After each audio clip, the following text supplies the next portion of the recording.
আসসালামু আলাইকুম রহমতুল্লাহ। অনেক ভাই আমাকে রিকোয়েস্ট করতেছিলেন যে তারেক ভাই আপনি নির্বাচন সম্পর্কে কিছু বলেন, নির্বাচন সম্পর্কে কিছু বলেন। তো ইভেন কালকে সন্ধ্যা থেকে শুরু করে আজকে এখন সন্ধ্যা, পরের দিন সন্ধ্যা, তো মোটামুটি অনেক ভাই আমাকে মেসেজ দিয়েছেন এবং অনেক ভাই আমাকে কল দিয়েছেন। অনেক একটা ফোন ধরতে পেরেছি, মেসেজে রিপ্লাই দিতে পেরেছি, অনেক একটা পারিনি। রিসেন্টলি এখন সবারটাই মোটামুটি রিপ্লাই দেওয়ার ট্রাই করেছি। তো আন্তরিকভাবে দুঃখিত আমি আপনাদেরটা মেসেজ দেরিতে রিপ্লাই দেওয়ার জন্য বা ফোন না ধরার জন্য। আসলে বিষয় হচ্ছে বিগত 4-5 দিন ধরে আমি নির্বাচনী কার্যক্রমের জন্য বেশ ব্যস্ততার ভিতরে দিন কাটছে। কখন খাচ্ছি কখন ঘুমাচ্ছি আসলে মানে এরকম একটা অবস্থা হয়ে গিয়েছিল। তো সর্বোপরি সকল প্রশংসা আল্লাহ রাব্বুল আলামিনের জন্য।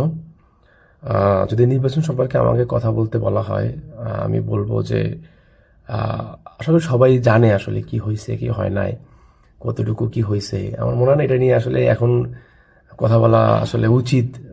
কারণ আমি দেখি জুলাইয়ের পর মানুষ সব আলহামদুলিল্লাহ সচেতন হয়ে গেছে। আমি দেখছি আসলে মানুষ ওদের এই সবকিছু বুঝতে শুরু করছে। তো ভাবলাম এই জন্য যে তার কথা না বলা কি বলবো, সবাই তো বুঝতেছে সবকিছু। ইভেন আমি যদি আমার কথা বলি, আমি শুরু থেকে ইসলামের বাংলাদেশ জামাত ইসলামের যে আমির ডক্টর শফিকুর রহমানের আসন ঢাকা 15, ওই আসনে ছিলাম আমি শুরু থেকে ইভেন শেষ পর্যন্ত। তো তিনি হচ্ছে মোটামুটি 20,000 ভোটের ব্যবধানে জিতে গেছেন এখানে। তো তার আসন নিয়েও মোটামুটি ভালো ইঞ্জিনিয়ারিং করে ট্রাই করা হয়েছে।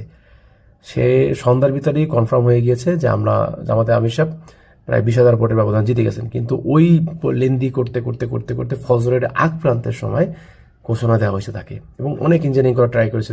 বিভিন্ন তার যে বিরোধী দলীয় প্রার্থী ছিল মিল্টন, সে ফেসবুকে পোস্ট দিছে এবং তার পোস্ট নিয়ে আবার মিডিয়াগুলো পোস্ট দিয়েছে যে মিল্টন হলেন ইতে আমি ওই আমির জামাতের কেন্দ্রের এমপি।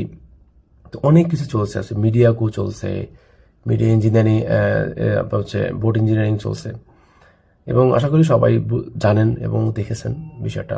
তো প্রথমত যদি বলি, আসলে আমি কিছুদিন আগে একটা ভিডিও বানিয়েছিলাম যে জামাত ইসলাম ক্ষমতা আসতে পারবে কিনা। তো আমি একটা কথাই বলেছি যে আল্লাহ রাব্বুল আলামিন যদি আমাদেরকে যোগ্যতা সম্পূর্ণ মনে করে, আল্লাহ রাব্বুল আলামিন আমাদেরকে ক্ষমতা দিবেন। আল্লাহ রাব্বুল আলামিন যদি আমাদেরকে যোগ্যতা সম্পূর্ণ মনে না করেন, আল্লাহ রাব্বুল আলামিন আমাদেরকে দিবেন না এবং শোধরানোর সুযোগ দিবেন। এবং আমি হয়তো বা এটা মেনে নিচ্ছি যে আল্লাহ রাব্বুল আলামিন আমাদেরকে আরো সময় দিয়েছেন নিজেদেরকে গুছানোর জন্য, অথবা আমরা এখনো যোগ্যতা সম্পন্ন হয়ে উঠতে পারি নাই ইসলামকে অন করার জন্য। তো আমাদের জন্য সবাই দোয়া করবেন, এবং আপনাদের সবাইকে অনেক অনেক ধন্যবাদ।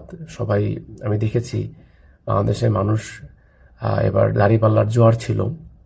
বাংলাদেশের মানুষ আমাদের উপরে আস্থা রেখেছেন, বিশ্বাস রেখেছেন। জানি না আমরা কতটুকু আপনাদের